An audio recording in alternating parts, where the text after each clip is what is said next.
Morning, folks. It's been a long time since Sandy and I were last in the Kgalagadi, in fact, 12 years. And we were really looking forward to our week there at the end of November last year, 2021. It's about 1,000 odd k's to Tweerefieren from Cape Town, so we weren't planning to do it in one go. And as I'd done some atlasing around Brandvlei a few years ago, and it's always nice to show people some red larks, we decided to stop about halfway to the park at Brandvlei for 2 nights.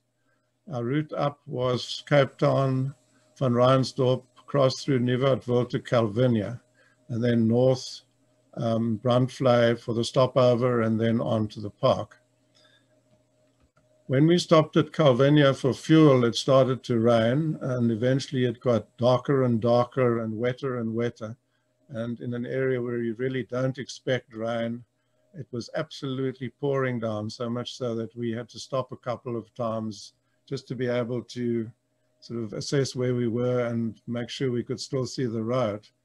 You can see it starting to get very dark and very heavy clouds, and eventually very wet in a part of the world where you really don't expect rain of that sort.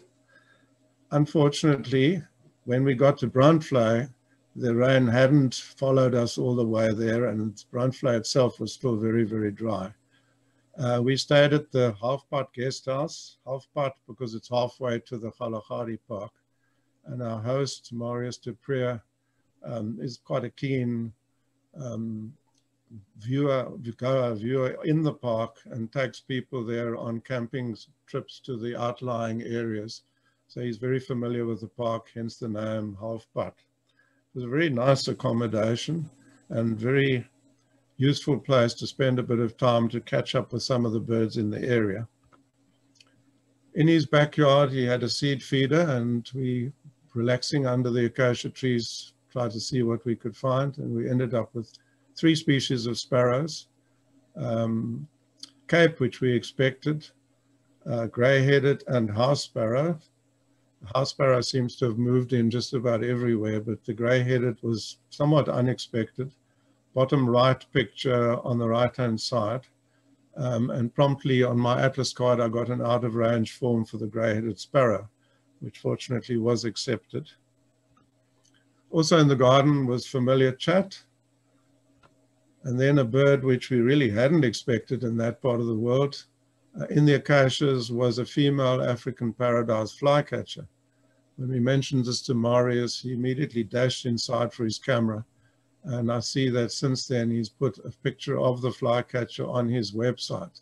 Not a bird you really expect in that very, very dry habitat. So a very nice one to get. He gave us some good tips on where to go birding for the full day that we were there. And this is east of town into an area where you can see it really looks pretty desolate and doesn't seem to offer very much, but we were quite pleasantly surprised. When we got to this sort of 3-way intersection, he said, take the road down the middle to Haasfontein, which we'd never heard of, which we then did. And it proved to be quite successful in terms of what we saw during that morning drive. European bee-eater, again, not really a bird you'd expect in that dry terrain, but there were quite a number of them along the roadside telegraph wires. White-throated canary, showing very nicely with its yellow rump. And then a Sclater's lark, always a prize for anybody in that area, but very often a very, very tricky bird to find, unless they're coming to the water troughs. And there was nothing at the water troughs we stopped at. So seeing this one out in the veld was a real bonus. Then again on the wires was the first bird that looked a little bit like a red lark, and we're pretty sure that it was. Then flew down onto the ground, and as I got out to try and get some better pictures of it, a Land Rover came the other way and stopped. We'd been told to look out for Andries, and also told that when we saw him, he would come and have a chat, and very friendly, very knowledgeable farmer in the area. He did come and chat, and the lark promptly flew away, but fortunately it wasn't the last one we saw. But in chatting to Andries, he pointed out various landmarks to us, including this one south of the road we were standing on, which apparently is the farm that Peter Stein and Nico Meyerberg used to visit, where Nico's son-in-law was farming. And whenever they had really good rains and the dams filled up, all sorts of amazing birds would turn up. And Peter and Nico would spend a week or two up there photographing, finding the first Claytor's lark nests and all that sort of exciting thing. So it was quite a sort of drag back to the past. Andries also said we could go in any of the farm gates along that road because the farms either belonged to him or one of his family.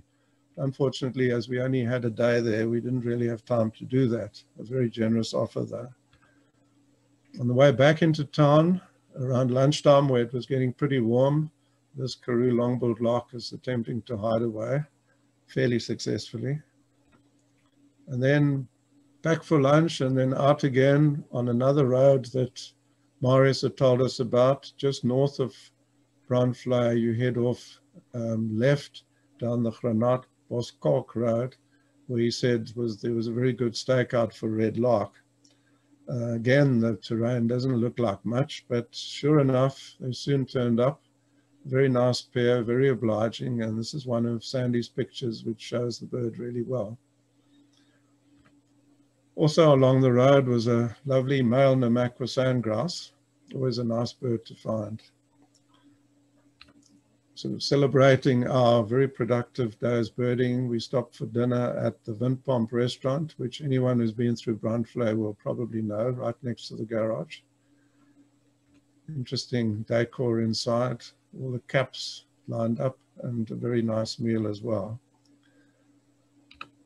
Then it was off north towards Uppington, and we've been told to look out for the only stand of eucalyptus trees on that stretch of road, and in it was a martial eagle nest.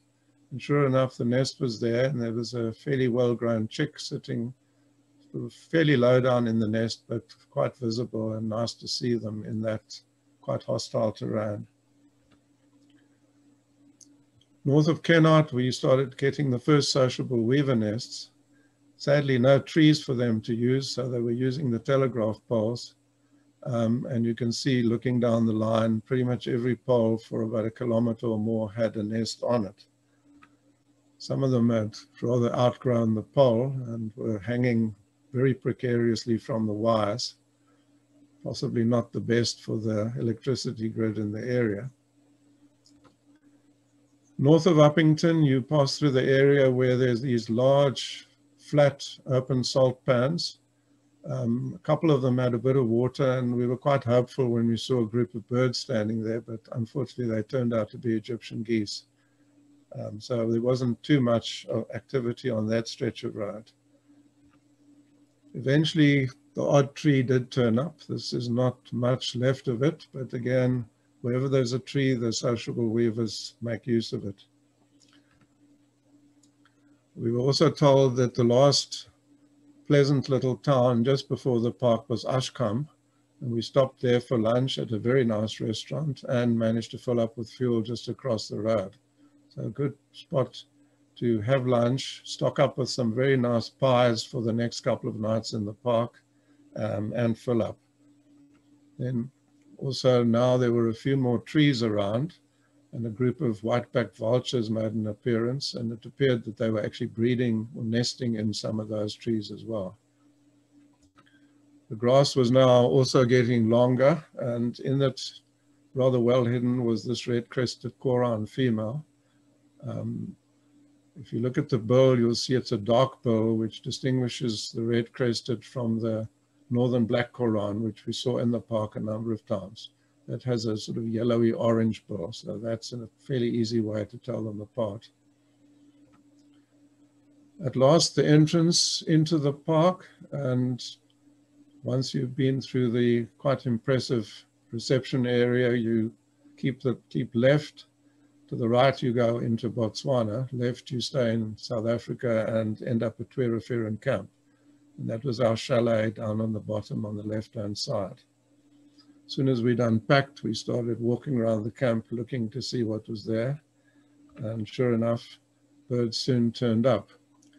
Just in summary, we had 7 nights in the park, nothing too ambitious, just the 3 main camps with Tweerefieren at the bottom, Mata Mata off on the western side on the Namibian border where we had 2 nights. Then you cross the dune road in the center, which takes you across to the picnic site called Dikpaard's Kalk, which we'll see in a little while, and then north to Nosop, where we spent 3 nights. 3 nights because you have the option of going north and south, whereas on the other side, the 2 other camps, you're really restricted to one direction only. So it's always nice to have some extra time at Nosop. In Tweerefieren camp, walking around, very common bird, white-browed sparrow weaver with its sort of straggly nests in all the trees. And ground scraper thrush soon calling, and then eventually we located it, and it was checking out this ground squirrel to see if there was anything edible around. Eventually it posed very nicely for a nice portrait of this rather handsome bird. Whilst I was looking for birds, Sandy was looking for smaller things and found some interesting other wildlife in and around the camp. This blister beetle, oogpister, I think called in Afrikaans, because they can actually spray out a sort of toxic venom if you get too close to them. So they're nice to look at from a distance, but don't try and handle one if you can avoid it. The skink at the bottom, I think, is Karasburg tree skink. That's the closest I could get in the reptile book.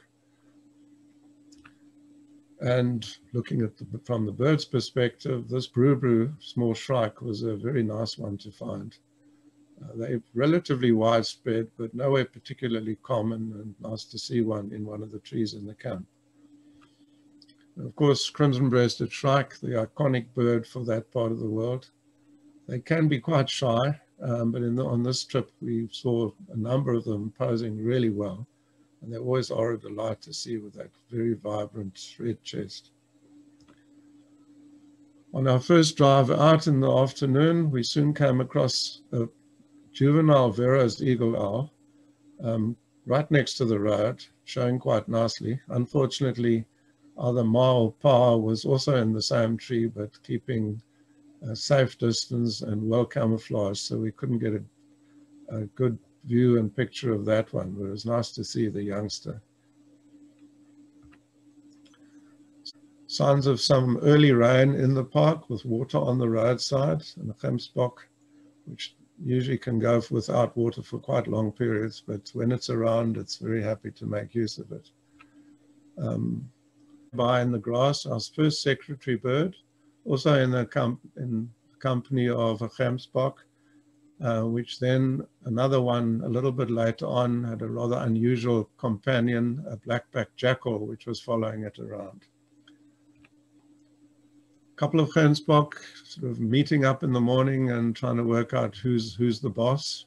Always a nice thing to watch for a while. And then as we were birding, we concentrated on the birds, and here's the Kori bustard with its throat puffed out, showing itself in all its glory in the grass, and a slightly more sort of common pose for this very large bird, supposedly one of, if not the largest flying bird in the world.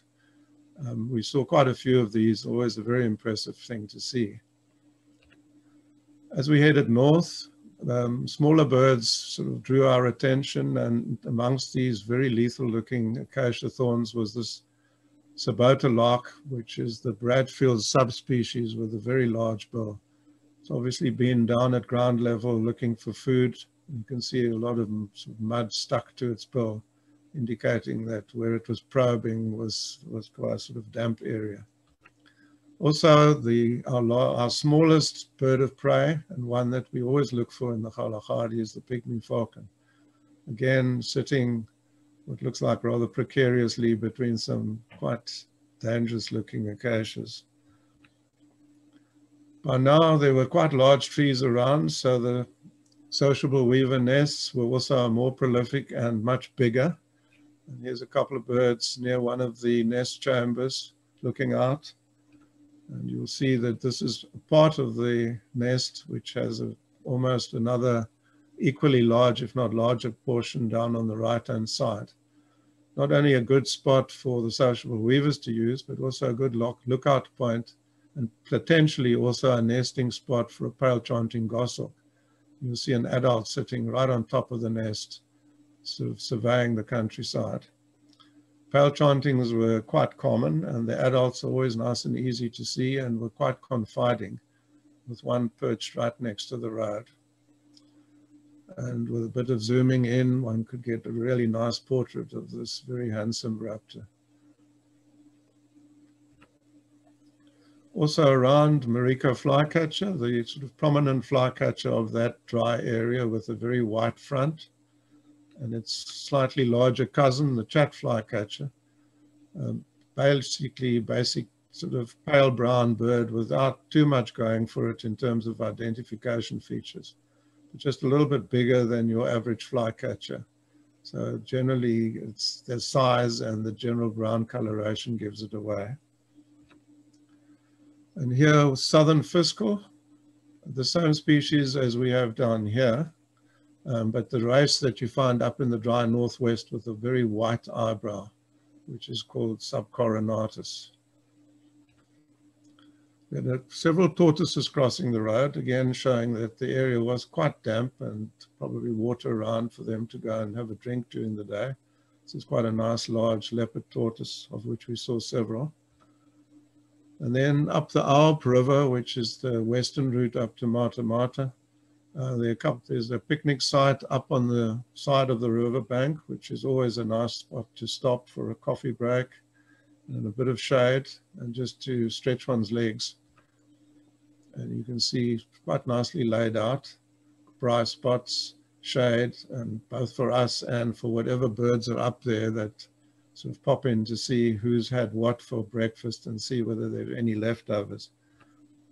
One of the birds that makes use of these spots is the very cute little scaly-feathered finch, as I'd like to call it, but it's just been renamed and it's now a scaly-feathered weaver.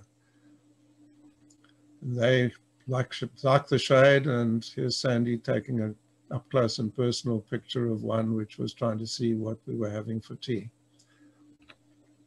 Also up there were small groups of these grey-backed sparrowlarks. This is the male with a very distinctive white ear patch, the black front and the sort of grey back with a white cap. And the female, fairly general brown with a very heavy bill, and one can just see the big black patch on its belly, which distinguishes this bird quite nicely. Also up there, a yellow-bellied aramomala in one of the small bushes, pottering around looking for insects. Back in the riverbed, group of koran, and it's a case of which koran is it? But when you get a closer look, you can see this is the northern black with the orangey pink bill rather than the darker bill of the red-crested. And this is a female. The male is a much more easily identifiable bird, as you'll see a little bit later on. Our only lions, doing what lions often do during the heat of the day, which is as little as possible. They were just chilled out in the shade and weren't likely to move for a while, so we didn't spend too much time there. Just about every patch of shade we passed had a lark in it, and it took us a while to weed through the larks and work out which one we were seeing. As you can see, this we worked out was a fawn-colored, and these are 4 other birds seen at various times, all looking slightly different, but eventually you worked out, yes, they are all the same species. And there were plenty of them right through the park. As you saw the side of the road, a patch of shade, and very often there'd be one of these guys in there. So as the title implies, we saw a number of owls, and this spotted eagle owl family was on the side of the road quite close to Pheropherian Camp. And this youngster looks very rufous on the front, and there is a rufous subspecies of spotted eagle owl, which can confuse one a little bit when you see it for the first time. And this youngster looks as if it may well turn out to be one of those rufous morphs. But it's got the banded chest, which would tell you that it certainly isn't the bigger Cape eagle owl, which unfortunately doesn't occur in the park.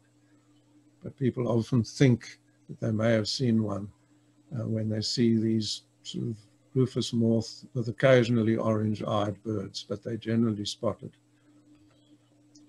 At the various waterholes, little guys were coming in to drink, predominantly Cape sparrows, but in between them you can see little groups of red-billed quellias, which were quite common and sometimes in quite large flocks. Another secretary bird having a drink at one of the puddles along the roadside. It's always a lovely, stately looking bird to see. And keeping an eye open on the open plains was this very large raptor, which everyone wants to find, and which showed very, very nicely, martial eagle, an adult, a very impressive bird indeed. And not too far away, keeping a beady lookout for raptors from above, like the martial or maybe black-chested snake eagle, was this group of suricats. This is the sentry, sort of using his elevated position to scout around and look for danger while the rest of the family scurried around looking for food. You see these moves position every so often, but always stands upright and scouts the sky and the surrounds while everyone else is digging away down below.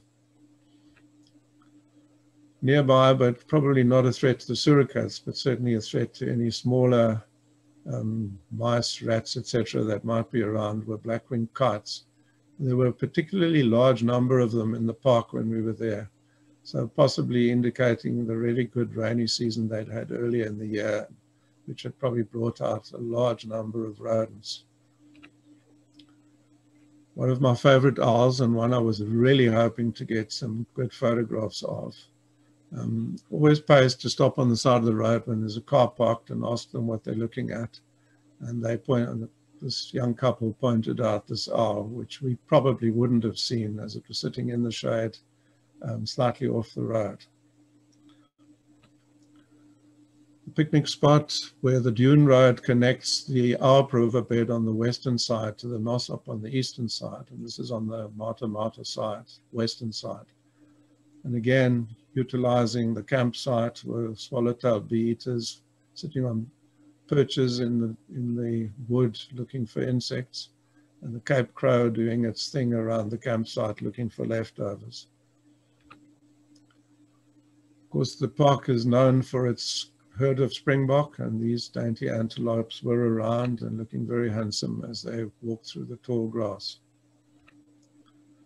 Then the lovely red dunes are a hallmark of that part of the world. You don't really expect to see this rather funny shape looking over the top of a dune. But fortunately, it and the rest of it and some of its friends then appeared, and we saw a nice group of giraffe. These were reintroduced into the park some years ago, and they seem to be doing very well, as we saw several of them in different places. Another bird we know well from the Western Cape is Capuetia. This one I hadn't really expected up there, and it was the only one we saw up close to Mata Mata camp. And here we finally arrive in the early afternoon at Mata Mata. Checked into our accommodation, which was one of the older sort of hut chalets at the end of the camp, but it proved to be a really good spot to be based in terms of the birding in the camp in general and in and around our accommodation in particular. From the porch, you could look out down the row of buildings. There was a nice big tree that often attracted interesting things. And below the campsite, with its group of acacia trees, which were also always worth scouring through to see what might be moving. And sure enough, something was moving quite soon after we checked in. And we found a really smart-looking cardinal woodpecker male pecking away at the trunk. You often wonder what they actually managed to get out of these dry tree trunks, but this one showed you that there are things in there and that it was actually doing quite nicely. A nice big caterpillar stroke grub that it pulled out of its hole. Behind the accommodation was this very large, straggly-looking tree with some very dense, matted grass, etc., around it. So once we'd settled in and it had cooled off a little bit, we went and explored first the grassy area below the tree and further down into the camp itself, and came across a really lovely accumulation of small birds, such as this 3-mile pirate batis, black-chested prinia with a black chest, which they don't always have unless they're in breeding mode.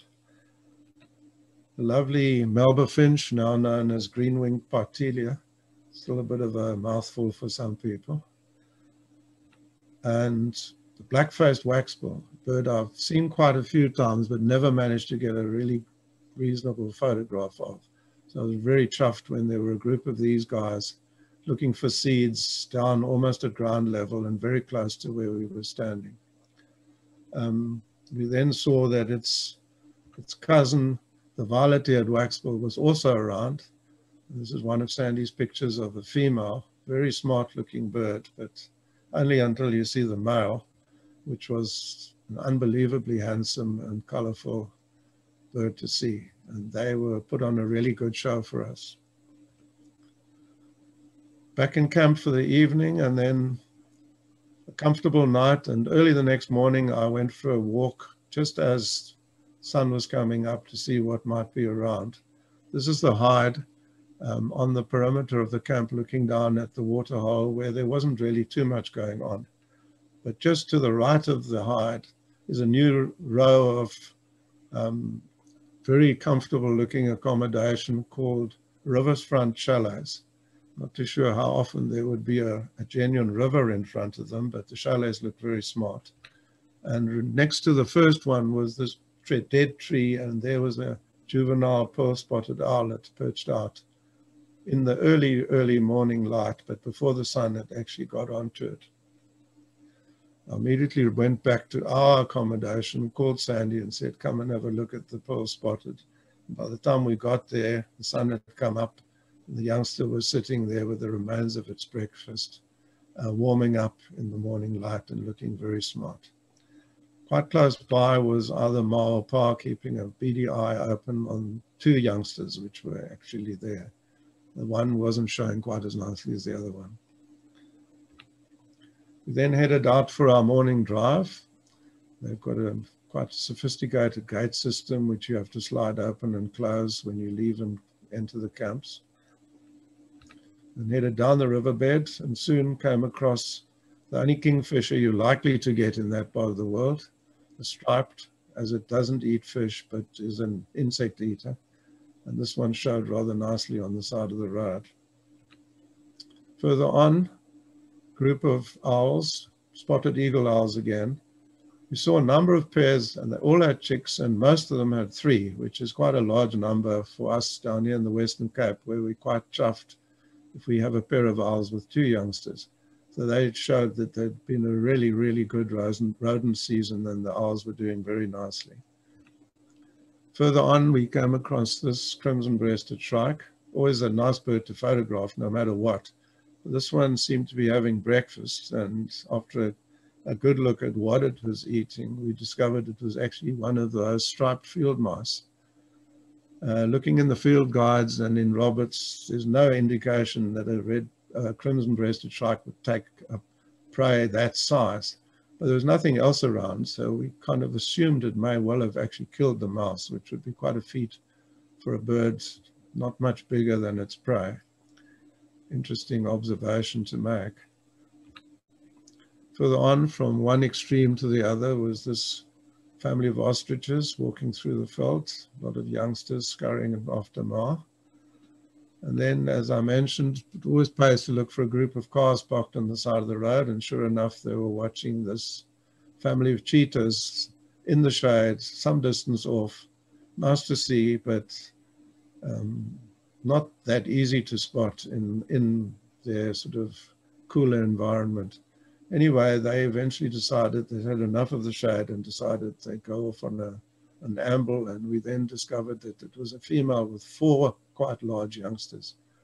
An impressive number for a cheetah. You generally think 3 is as much as they could cope with. So this one's done really well, having 4 youngsters, which all seem to be quite close to full grown. They then looped around, and we got quite a nice view of them as they walked past, but eventually disappeared in the long grass. Back to camp to cool off for a bit, as it was now pretty hot in the middle of the day. And then in the afternoon, we decided to, having done the grassland bit of the camp, we'd explore the tree itself, which looked quite an interesting habitat for various things and proved to be so. Of course, white-browed sparrow weaver nests were around, and they were doing a bit of tidying up. Not that the nest is a very tidy structure. Also, there were now called Cape starling. I'm not sure why they dropped the glossy, but Cape starling doesn't seem quite right, but that's the name we currently have to use. Common Sociable, also prodding away at the trunk and also having found something to eat. So there's quite a lot buried away in these acacia trunks. Couldn't resist another shot of crimson-breasted shrike, showing really well in the lovely light.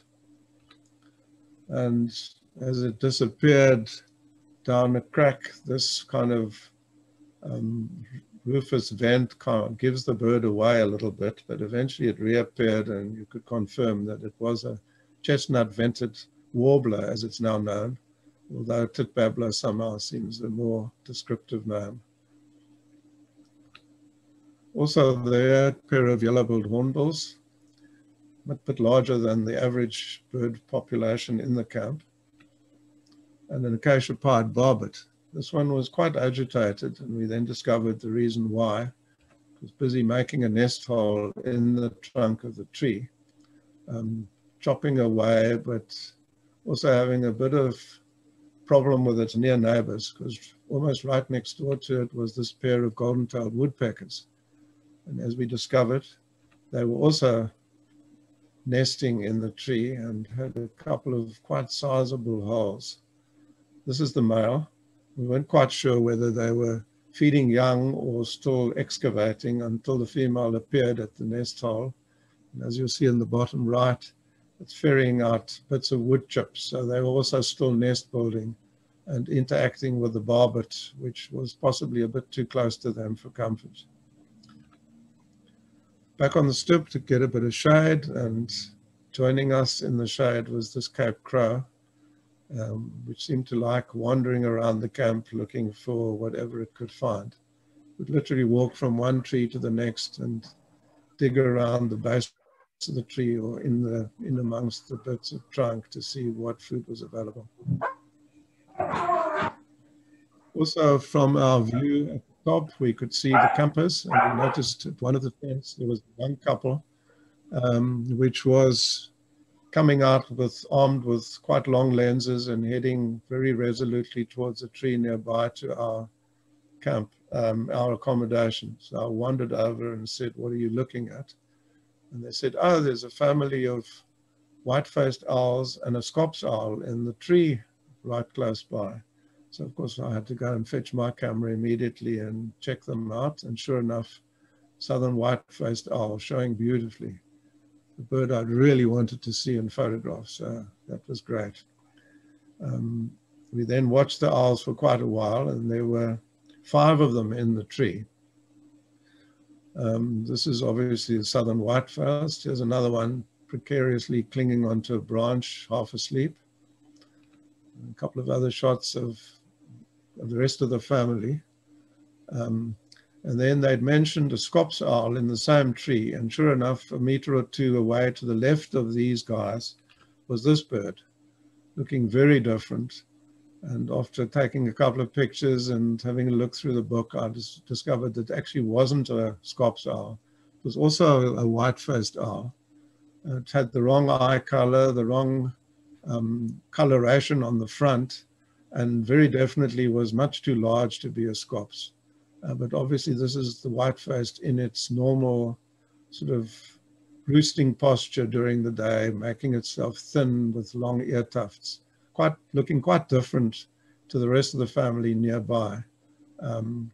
So it wasn't a scops. There were actually 5 white-faced, and in fact we didn't see a scops, probably the only owl around that part of the world that we missed on this trip.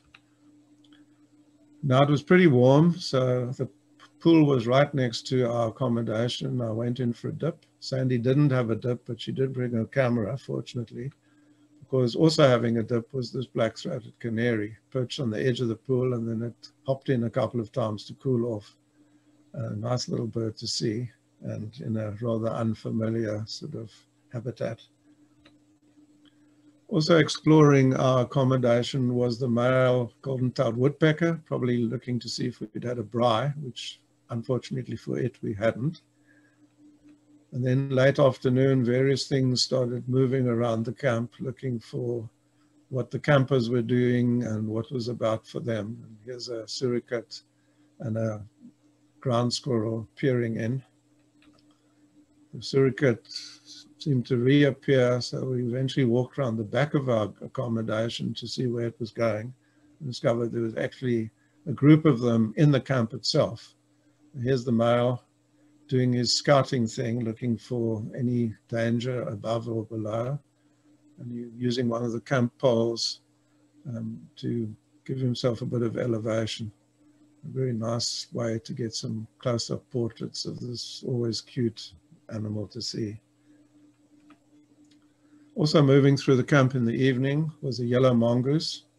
Just in case we missed it, it showed that it could also do its thing, standing on its hind legs and looking very smart. The next morning, after our 2 nights at Mata Mata were done, we headed back down the riverbed on our way to Nosop. Our first lilac-breasted roller, very surprisingly, we'd expected to see quite a few, and I don't know that we even saw another one, but at least the one we did see showed quite nicely.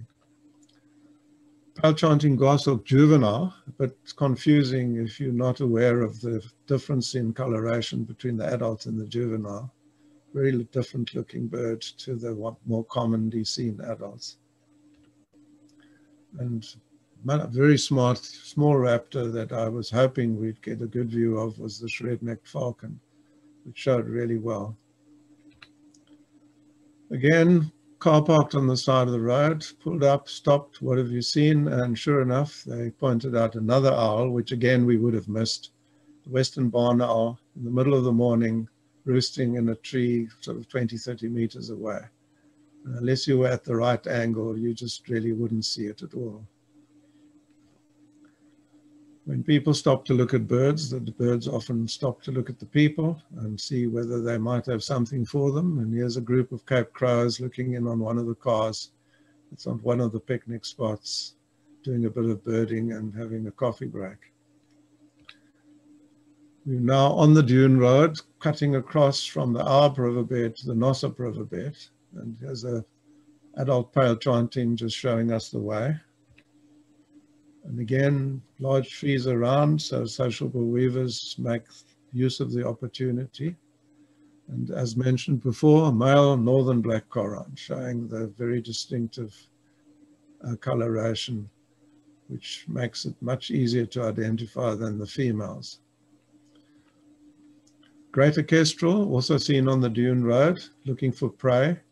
And they would probably take small birds, but also various reptiles, etc.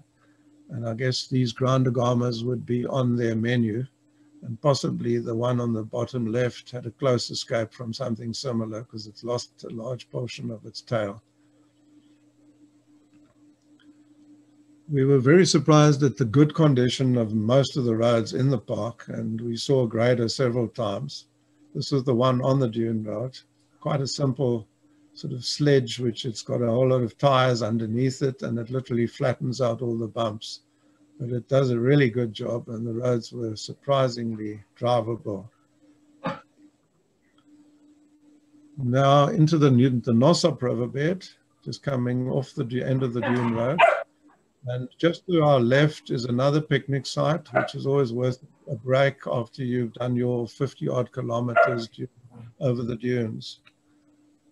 At the picnic site called Dick Bart's Kalk, the normal contingent of birds that hangs around waiting for any handouts. And one that was new to us at that stage was the one on the bottom right, the Kalahari scrub robin. The Mariko flycatcher and drongo you always see in these sort of places, but we had seen a couple of them previously. The most dominant bird at the picnic site was the sociable weaver. And they would immediately, you'd unpacked your goodies, sort of come in to see what was there for them. Very enthusiastically investigating everything that was around. Not really to their liking, but worth having a good look at were our cameras. And then the thing they were really after was our lunch.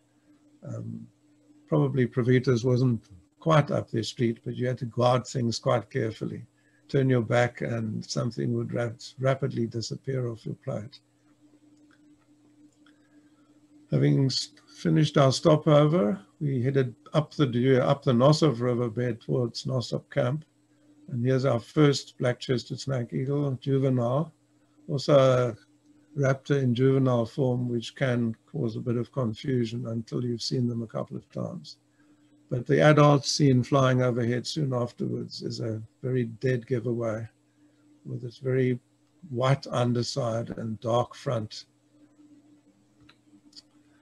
Nosop Camp, again, they built some new chalets at the northern end of the camp, but we were in one of the old accommodations in the campsite itself with the camping spots just behind us. The hide is usually one of your first ports of call. It wasn't really that productive on this occasion, being the haunt of multiple doves, but not too much else on the couple of occasions that we went there. And these are Cape turtle dove or ringneck dove, as they call them now.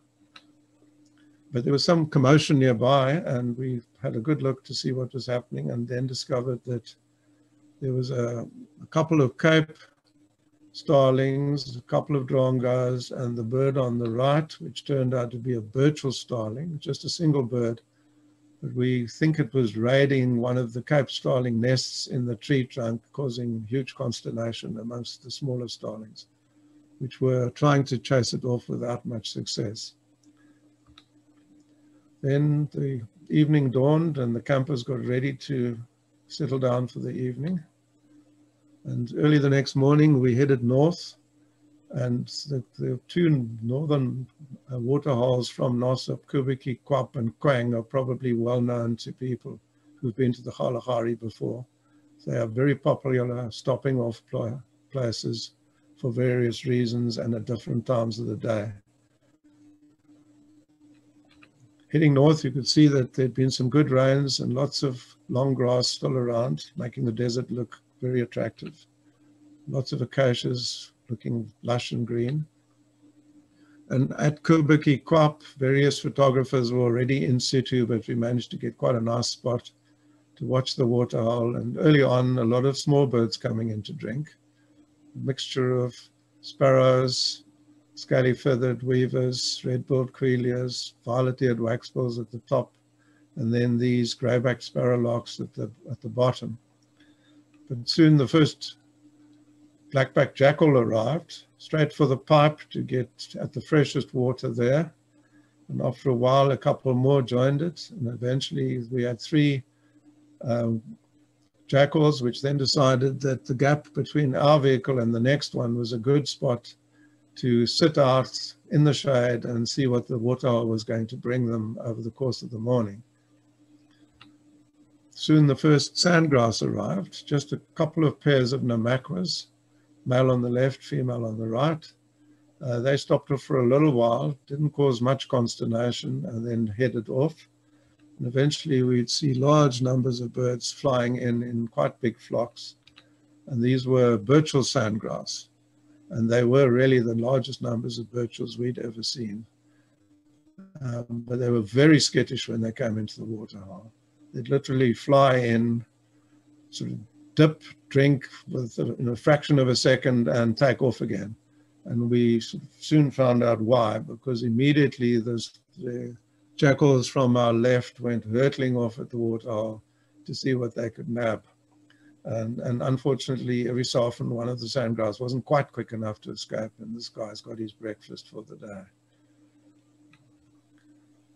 We then, now getting quite hot, returned to Nosop, had another look at the Nosop waterhole, which again was mainly doves, but now the The Cape turtle doves had been replaced by Namaqua doves, which were there in large numbers. And African hoopoe was around, always a nice bird to see. And in the riverbed, what we hadn't expected was this black-headed heron. Seemed a long way from home, but hopefully there was enough food for it around. And as mentioned, there were numbers of red-billed quailias, and quite large flocks of them would gather in the trees around the waterhole to come for a drink. Amongst the birds, but sitting aside of the quailias, I first thought it was a quailia, was this one that didn't look quite right. And taking the picture and comparing it with the field guide, we discovered this was actually a shaft-tailed wider, either a male or female, but in non-breeding plumage. The male get these long, beautiful plumes, and the color changes, and they're very distinctive. But in non-breeding, the females are a little bit tricky to pick up. Then another drive out beyond Kgalagadi Transfrontier to the next waterhole, which was Quang. There was this rather blonde version of a tawny eagle sitting on the tree on the far side. Unfortunately, quite a long way off, but you could see it fairly well through the binoculars. There weren't as many tawnies around as we'd expected, but this one was really one of the blonde variety. Also nearby were a couple more white-backed vultures, and there seemed to be a couple of nests in and around them, sort of near the waterhole. And again, families of spotted eagle owls, this youngster panting in the heat of the day, trying to keep cool.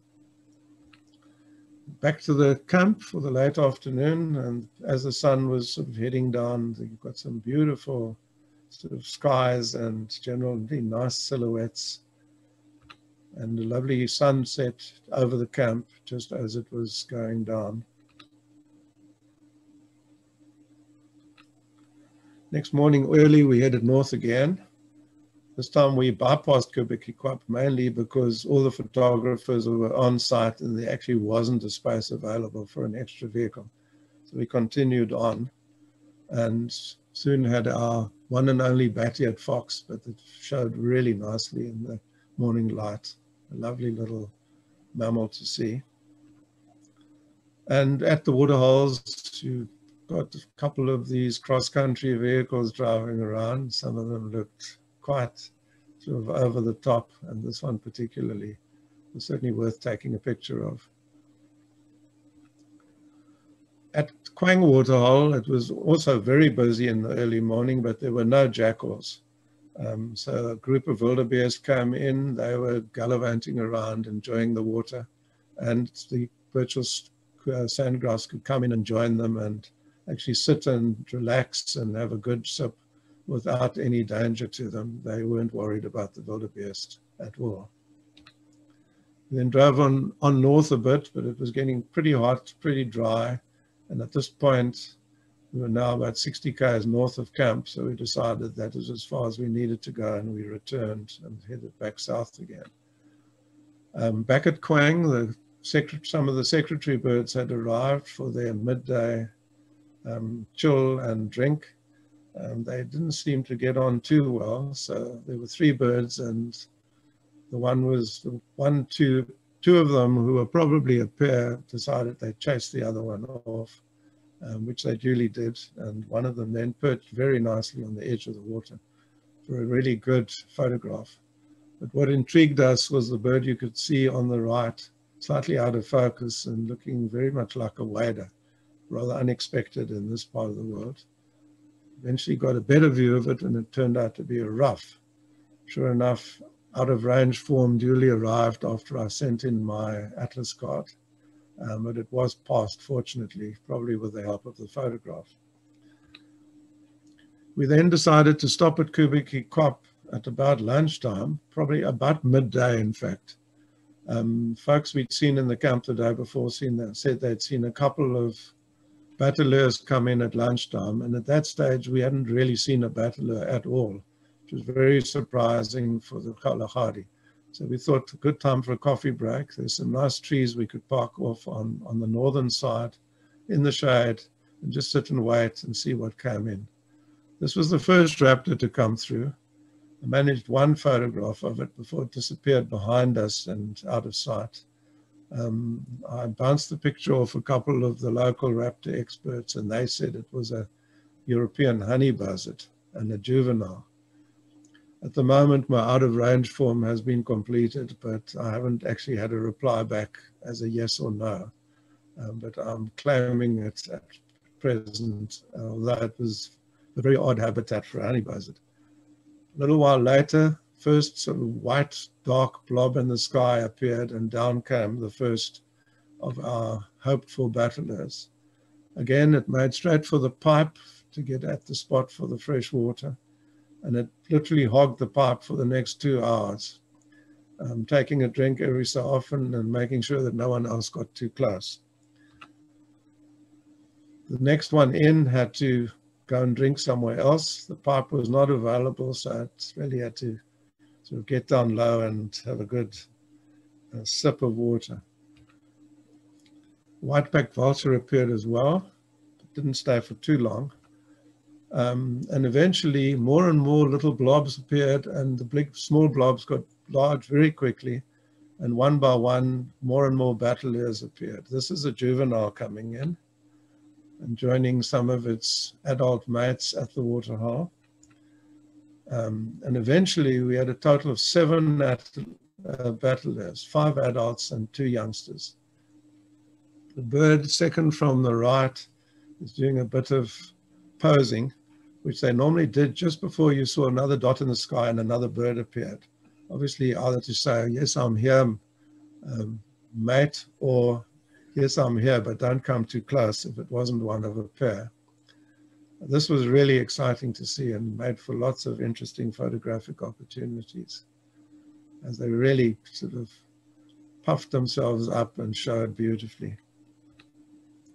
Eventually, it was about 2 hours after we'd first stopped off, a group of 3 kudu arrived. I think the battlers eventually found that this was a bit much for them, and slowly but surely they left. The kudu came in close, a little bit too close, and eventually the last young battler decided to leave. But it had been an absolute magical 2 hours for us. Parked in relatively cool conditions. And the whole time we were there until the kudu really came in and gave us a good show with some nice close-ups. In the tree right next to our vehicle, these Kgalagadi goshawk had been surveying the scene and also allowing us to get a good look at it and take some nice photographs of it. Back to camp in the late afternoon. We walk around the camp to see what was around, and there's this nice big millipede wandering around looking for food. General sight of the campers and another Kalahari scrub robin down on the left. And then I discovered another group of white-faced owl down near the hide. Again, the one on the left showing its big yellow-orange eyes, and the one on the right sort of half asleep and looking a little bit more like its normal roosting position, although this was quite late in the afternoon already. Another lovely sunset to finish off our spell at Nosop, which had been another very productive one, mainly at the waterholes up north. Next morning, heading south on our way out, we stopped at the first waterhole just south of the camp. Again, at first, it was mainly doves and canaries. Some lovely yellow canaries in the trees or coming down to drink. And then the first ones we'd seen, a group of 3 hyenas arrived, and they really got stuck into the waterhole. And a good splash, bath, and general tidy up. Showing very nicely and quite curiously, looking in at our car windows a couple of times.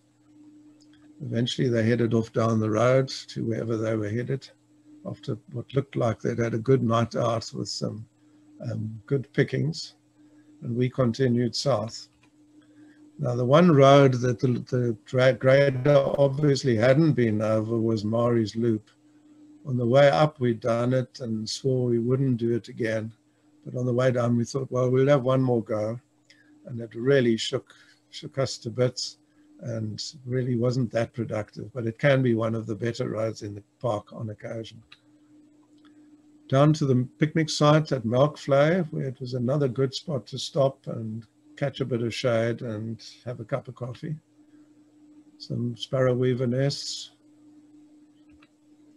Another one of the same, presumably the same skinks, showing rather nicely on the tree trunk.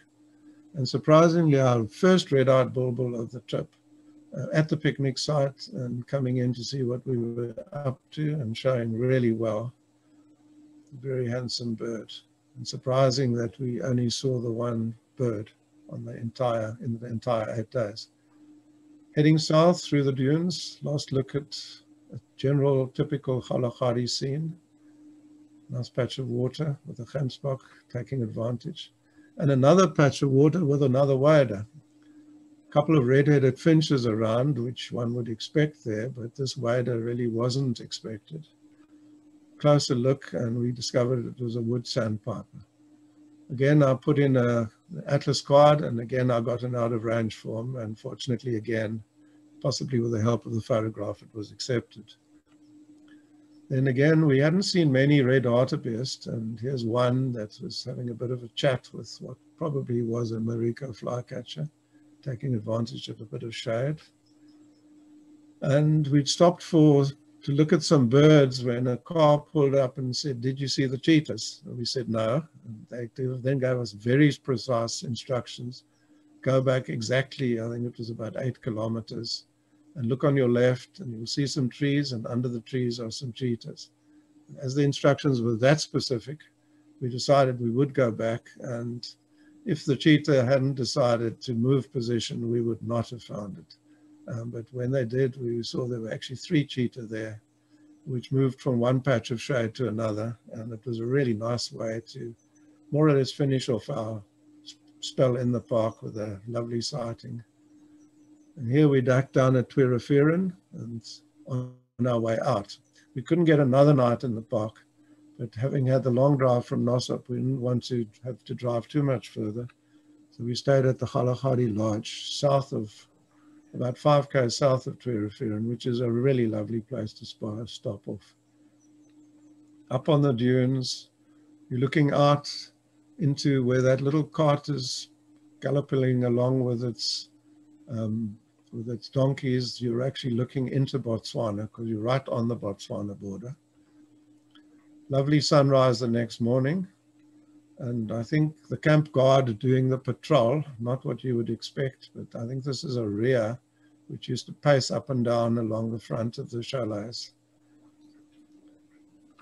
And our last chance to see sociable weavers and a general view of the chalets, and a really nice spot to spend a night before heading south again.